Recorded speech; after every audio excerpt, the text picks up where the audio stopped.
세계 미스터리에 오신 것을 환영합니다. 오늘은 스트레인지 앤 솔브드의 또 다른 에피소드를 시작합니다. 수십 년 동안 호주의 많은 여성들이 한 연쇄살인범 때문에 공포와 두려움에 떨어야만 했습니다. 호주에서는 오랜 시간 동안 이 연쇄살인범에 대한 수사가 진행되었고 아주 최근에 이 사건이 종결되었습니다. 오늘은 어떻게 당국이 이 용의자를 추적하여 체포할 수 있었는지에 대한 놀라운 이야기를 여러분과 공유하고자 합니다. 1996년 1월 27일 토요일, 18살의 사라 스피어스는 몇몇 친구들과 함께 시간을 보내던 중 좀 더 오랫동안 놀고 싶었던 이들은 퍼스 교회의 클레어몬트에 있는 클럽에 가기로 합니다. 사라는 그녀의 언니 아만다 스피어스와 함께 퍼스에서 살고 있었고, 아만다는 동생 사라와 그녀의 친구들을 클럽과 가까운 오션 비치 호텔로 데려다 주겠다고 합니다. 아만다는 자정쯤에 그들을 내려주고 집으로 돌아옵니다. 친구들과 밤늦게까지 즐거운 시간을 보낸 후 사라는 새벽 2시쯤에 집에 갈 준비를 합니다. 클럽에서 그녀는 언니 아만다에게 전화를 했지만 너무 졸려 운전을 할 수 없었던 아만다는 사라에게 택시를 타고 집에 오라고 합니다. 새벽 2시 직후 사라가 한 경호원과 대화하는 모습이 CCTV에 포착되었으며 그 후 그녀는 택시를 부르기 위해 클럽에서 공중전화까지 걸어갑니다. 새벽 2시 6분 택시 회사에서 그녀가 탈 택시 한 대를 보냈고 그녀는 길을 건너 택시를 탈 장소로 걸어갑니다. 나중에 이 사건이 신문을 통해 대중에게 알려진 후 목격자들이 나타나 그 당시 상황에 대해 자세히 진술하게 됩니다. 교차로에서 정지 신호에 멈춰선 차가 하나 있었고 그 차 안에 3명의 남자들이 그녀를 목격합니다. 하지만 초록 신호등이 바뀌어 그들은 계속 운전할 수밖에 없었고 차 안에 있던 목격자 중 하나가 다시 돌아가 그녀의 안전을 확인해 보자고 제안했지만 그들은 곧 그곳이 안전한 거리라는 것을 알게 된 그들은 그녀를 지나치게 됩니다. 2시 9분 택시가 픽업 장소에 도착했지만 사라는 이미 그 자리에 사라지고 없었습니다. 다음 날 일요일, 아만다는 사라가 친구들과 함께 있을 것이라 생각합니다. 하지만 사라가 월요일에 출근하지 않았다는 것을 알게 되자 걱정이 된 그녀는 오전 8시 15분에 경찰에 신고합니다. 사라 가족은 경찰 수사를 돕기 위해 수백 장의 전단지를 만들었고 경찰은 사라의 실종과 관련된 정보를 찾고자 전화선 하나를 개설합니다. 하지만 수백 개의 정보들이 있음에도 사라는 현재까지 발견되지 않고 있습니다. 5개월 후인 1996년 6월 9일 토요일, 비슷한 사건이 발생합니다. 두 번째 피해자는 23세의 여성 제인 림머로서 앞서 언급한 사라와 동일한 지역인 퍼스에서 살고 있었으며 보육원에서 근무하고 있었습니다. 토요일 밤 제인은 오션비치 호텔 근처에서 친구들과 만나 클럽에 가서 시간을 보내게 됩니다. 오후 11시 30분경 제인의 친구들은 집에 갈 채비를 합니다. 하지만 제인은 클레어몬트 지역에서 더 놀고 싶다며 친구들에게 먼저 가라고 말했고 그녀의 친구들은 택시를 불러 픽업 장소를 향해 걷고 있었습니다. 그녀의 친구들이 택시에 타 집으로 향하던 중 제인이 클럽 밖에 서 있는 것을 목격합니다. 그녀의 친구들은 다시 한번 그녀에게 같이 타고 가자고 했지만 그녀는 거절합니다. 다음 날 아침 제인은 부모님과의 점심 식사를 하기로 한 시간에 나타나지 않습니다. 딸의 안전이 걱정된 제인의 부모는 그녀의 집으로 향했고 제인이 집에 없다는 것을 알게 됩니다. 그녀의 부모는 즉시 경찰에 신고했고 경찰은 실종된 두 여성 모두 비슷한 외모와 같은 지역, 같은 시간대에 혼자 있을 때 사라졌기 때문에 사라 스피어스 사건과 연관되어 있다고 보았습니다. 55일 후인 1996년 8월 3일 한 가족이 클레어몬트에서 남쪽으로 40km를 운전하던 중 예쁜 야생화를 발견한 이들은 고속도로변에 차를 세워 몇 송이 따가려 합니다. 그렇게 차를 세워 풀밭에서 꽃을 따고 있던 중 엄마인 타미가 한 여성의 시신을 발견하게 되었고 신고하기 위해 그녀의 남편에게 경찰서에 다녀오라고 합니다.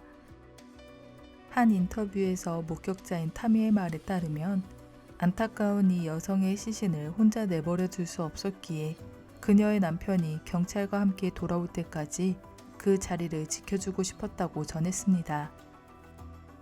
경찰이 도착하여 그 시신이 제인 림머라는 것을 확인합니다. 그 당시 경찰은 연쇄살인 사건으로 추정하고 있었기 때문에 모든 증거를 비공개로 유지하고 수사를 진행했습니다.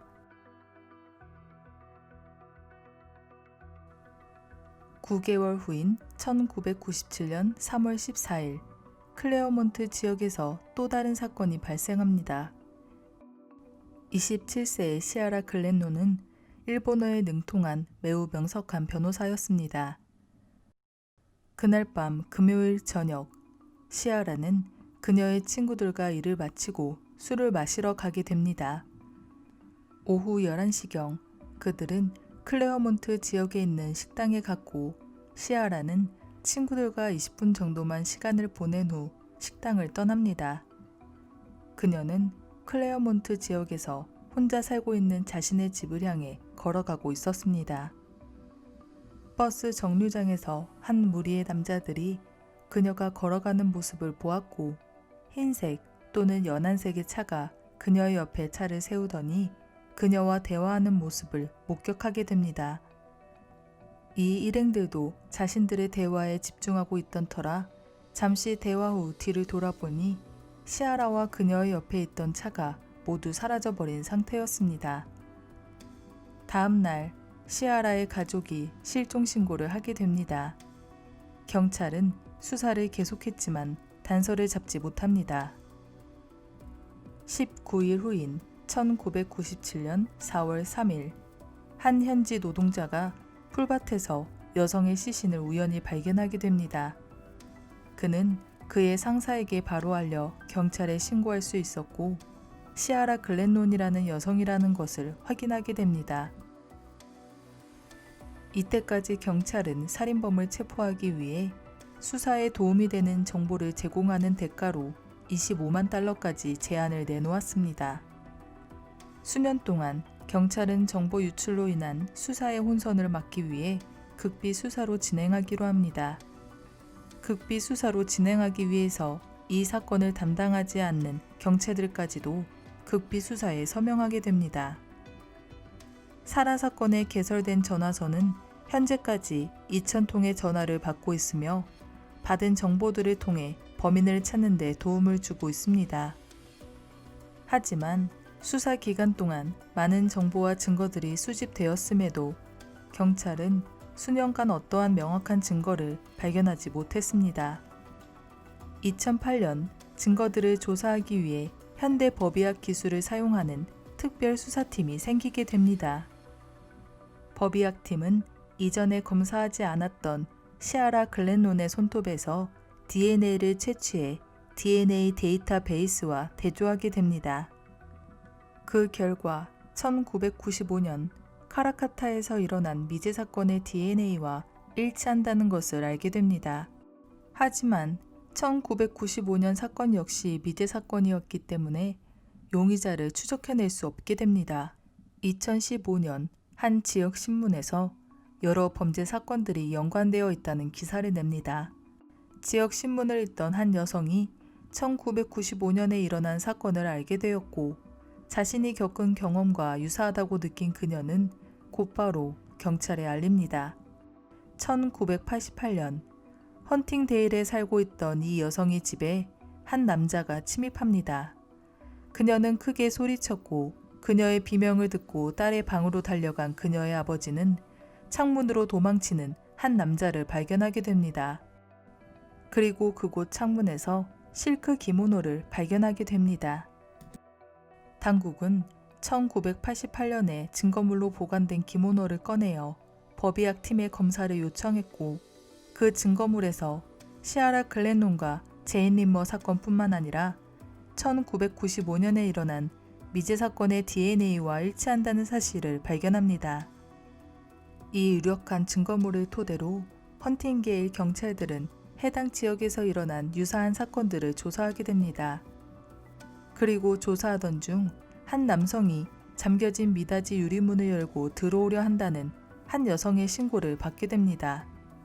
경찰이 신고 접수된 집에 도착했을 때는 이미 그 범인은 도망가고 없었지만 그가 유리문에 남기고 간 지문을 발견하게 됩니다.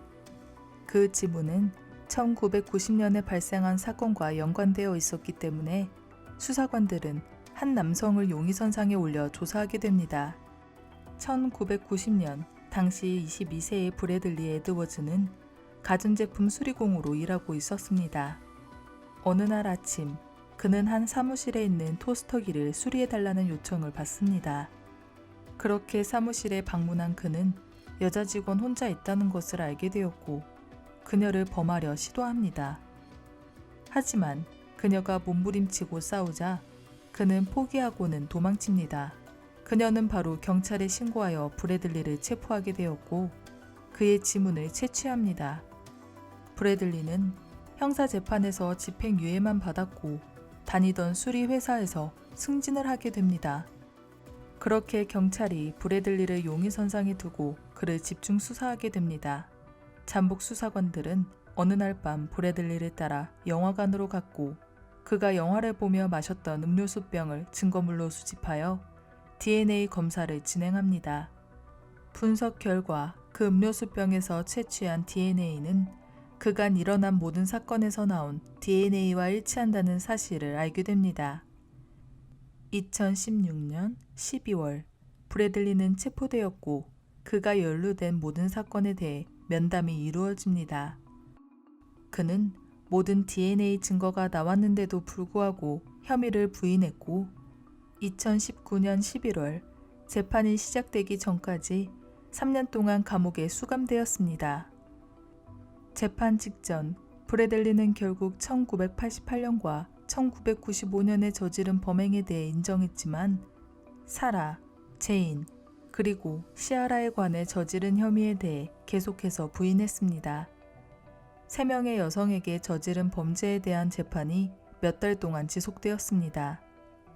지인들의 말에 따르면 브래들리는 은둔형 외톨이형이었지만 좋은 직장과 지역 스포츠 리그에서 활동적이었던 만큼 평범한 이미지였다고 말합니다. 재판이 진행되는 과정에서 브래들리 작업복에서 발견한 섬유와 제인과 시아라에게서 발견된 섬유가 일치한다는 사실이 밝혀집니다. 2020년 9월 브래들리는 첫 번째 피해자 사라 살인 혐의에 대해 무죄 판결을 받습니다. 선고 공판에서는 그녀의 실종과 연관시킬 어떠한 증거도 가지고 있지 않기 때문에 그가 범인이라고 단정할 수 없다고 밝혔습니다. 하지만 시아라와 제인을 살해한 혐의에 대해서는 유죄 판결을 받게 됩니다. 2020년 12월 23일 현재 52세인 브래들리는 종신형을 선고받았습니다. 그는 2056년에 가석방 기회가 있지만 그때쯤이면 88세가 될 것입니다. 현재까지 모든 피해자의 부모들이 살아있으며 최근 인터뷰에서 이들은 정의가 실현되어 기쁘다고 전했습니다. 오늘도 스트렝지 앤 솔브드를 시청해 주셔서 감사드리며 좋아요와 구독을 눌러주시면 다음 콘텐츠를 만드는 데 큰 힘이 됩니다. 다음에도 새로운 미스테리 콘텐츠로 찾아뵙겠습니다. 감사합니다.